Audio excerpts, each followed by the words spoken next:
Chemical bonding में कुछ tricks बताता हूँ, जिस ट्रिक के द्वारा आप इजीली किसी मॉलिक्यूल में या किसी आयन में हाइब्रिड स्टेट क्या होगा उसको आइडेंटिफाई कर सकते हैं।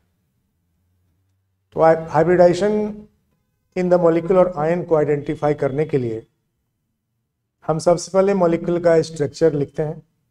इट मीन्स स्ट्रक्चर फॉर्मूला क्या होता है मॉलिक्यूल का, उसको ड्रॉ करते हैं।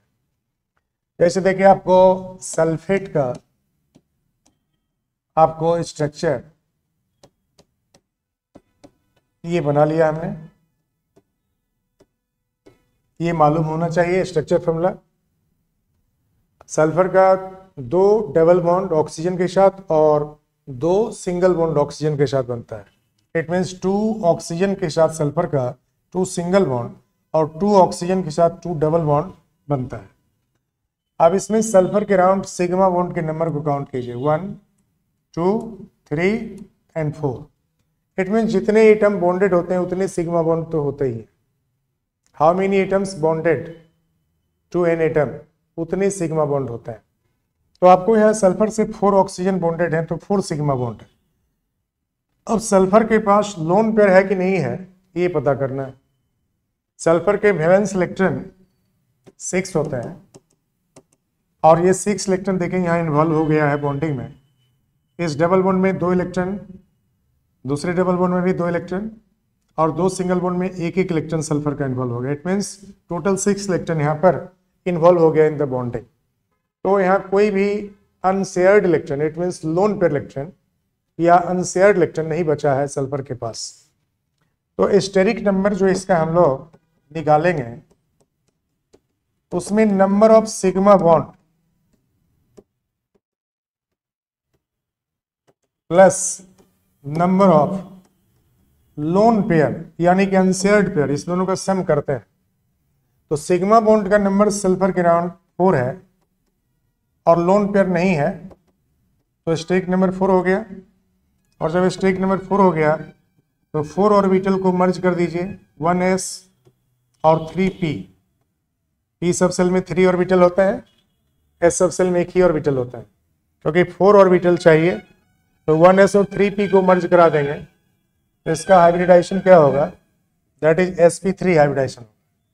उसी तरह से आप यदि नाइट्रेट में NO3 माइनस में हाइब्रिडाइजेशन प्रेडिक्ट करना चाहते हैं तो नाइट्रोजन एटम सेंट्रल एटम है मॉलिक्यूल का या आयन का, इसमें नाइट्रोजन का हाइब्रिड स्टेट क्या होगा ये पता करना होता है।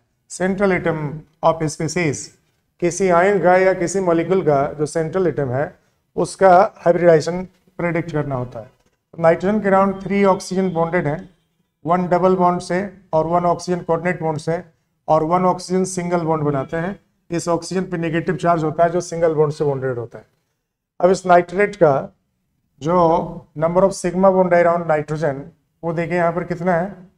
सभी बॉन्डेड एटम एक एक सिग्मा बॉन्ड तो बना ही लेते हैं, तो आपको 3 सिग्मा बॉन्ड है इस नाइट्रोजन के अराउंड। लोन पेयर यहाँ भी नाइट्रोजन के अराउंड नहीं है क्योंकि नाइट्रोजन है 5 इलेक्ट्रॉन, वैलेंस इलेक्ट्रॉन ओनली 5 होते हैं और 5 इलेक्ट्रॉन का यूज ये जो आप देख रहे हैं यहाँ पर डबल बॉन्ड बनने में 2 इलेक्ट्रॉन का और सिंगल बॉन्ड बनने में 1 इलेक्ट्रॉन का इन्वॉल्वमेंट है और कोऑर्डिनेट बॉन्ड बनने में 2 इलेक्ट्रॉन का इन्वॉल्वमेंट है। It means all the 5 electron utilised in the bond formation. तो लोन पेयर या अनशेयर्ड पेयर इस नाइट्रोजन के पास नहीं है। तो यहाँ स्टेरिक नंबर जब कैलकुलेट करेंगे तो स्टेरिक नंबर इसका नंबर ऑफ सिग्मा बॉन्ड 3 है और लोन पेयर 0 है, कुल मिलाकर 3 हो गया। तो हम लोग क्या बताएंगे type of hybridisation, sp2। It means 1s और 2p ऑर्बिटल मर्ज करेगा तो 3 ऑर्बिटल प्रोड्यूस होंगे और इस हाइब्रिडाइजेशन को हम लोग क्या बताएंगे, sp2। इसको हम लोग sp2 हाइब्रिडाइजेशन बताते हैं। तो नाइट्रेट में नाइट्रोजन का जो हाइब्रिड स्टेट होगा वह sp2 हाइब्रिड स्टेट होगा। अब इसी में हम लोग जब स्ट्रक्चर नहीं जानते हैं, स्ट्रक्चर फॉर्मूला यदि हम नहीं जानते हैं, स्ट्रक्चर फॉर्मूला नोन नहीं है आपको, तब उस कंडीशन में आप हाइब्रिडाइजेशन प्रेडिक्ट कैसे कर सकते हैं। उसके लिए एक फॉर्मूला मैं आपको बता रहा हूँ। स्टेरिक नंबर निकालने के लिए आप क्या करोगे, स्टेरिक नंबर फाइंड करने के लिए आप सबसे पहले नंबर ऑफ बॉन्डेड एटम कितने हैं, एक एटम के साथ में कितने एटम बॉन्डेड हैं, आप ये पता कर लीजिए। और इसमें आप ऐड कर देंगे half into valence electron of central atom, जिसमें हाइब्रिडाइजेशन पता करना है उसको सेंट्रल एटम बोलते हैं। और इसमें माइनस कर देंगे valencies of bonded atoms, valencies of bonded atoms को माइनस कर देंगे। और साथ साथ चार्ज जितना भी होगा उस आयन के ऊपर या उस एटम उस स्पीसीज के ऊपर जो चार्जेज होंगे उस चार्ज को आप यहाँ माइनस कर देंगे। तो आपको स्टेरिक नंबर का फॉर्मूला जो आया उसको शॉर्ट में लिखे हम लोग, S equal to number of bonded atom को सिंबॉलिकली NB लिखकर रिप्रेजेंट कर सकते हैं, और plus half into valence electron of central atom को VC लिखकर रिप्रेजेंट कर सकते हैं। वैलेंसीज ऑफ बॉन्डेड एटम को VB या VBA लिख सकते हैं, सेंट्रल एटम को CA लिख सकते हैं, valencies of bonded atom BA और valence electron of central atom VCA, और माइनस चार्ज, चार्ज के लिए हम लोग C यूज करते हैं। तो इस तरह से स्टेरिक नंबर आपको फाइंड हो जाता है। और इस स्टेरिक नंबर का वैल्यू यदि 2 आता है तो निश्चित रूप से उसमें sp हाइब्रिडाइजेशन होगा। स्टेरिक नंबर का वैल्यू यदि 3 आता है तो उसमें sp2 हाइब्रिडाइजेशन होगा। स्टेरिक नंबर का वैल्यू यदि 4 आता है तो हम लोग sp3 हाइब्रिडाइजेशन बताएंगे, और स्टेरिक नंबर का वैल्यू 5 हो तो sp3d, 6 हो तो sp3d2। तो आपको ये फॉर्मूला याद कर लेना चाहिए, और इसके हेल्प से आप कभी भी हाइब्रिडाइजेशन को प्रिडिक्ट कर सकते हैं। एग्जाम्पल के रूप में अभी हम चेक कर लेते हैं, सल्फेट आयन में हमने हाइब्रिडाइजेशन बताया था अभी स्ट्रक्चर के द्वारा, sp3 होगा। अब चेक करते हैं इस फॉर्मूला से स्टेरिक नंबर 4 आता है या नहीं आता है। तो यहाँ पर स्टेरिक नंबर इक्वल टू क्या लिखते हैं, नंबर ऑफ बॉन्डेड एटम और minus half into valence electron of central atom minus valencies of bonded atom and minus charge. तो यहाँ बॉन्डेड एटम देखिए 4 ऑक्सीजन बॉन्डेड है, तो यहाँ पर नंबर ऑफ बॉन्डेड एटम तो 4 है, और half into valence electron of sulphur atom जो होता है, सेंट्रल एटम सल्फर है इसलिए वैलेंस इलेक्ट्रॉन हम सल्फर का पुटअप करेंगे, क्योंकि सल्फेट आयन में सल्फर सेंट्रल एटम है और ऑक्सीजन उससे बॉन्डेड है।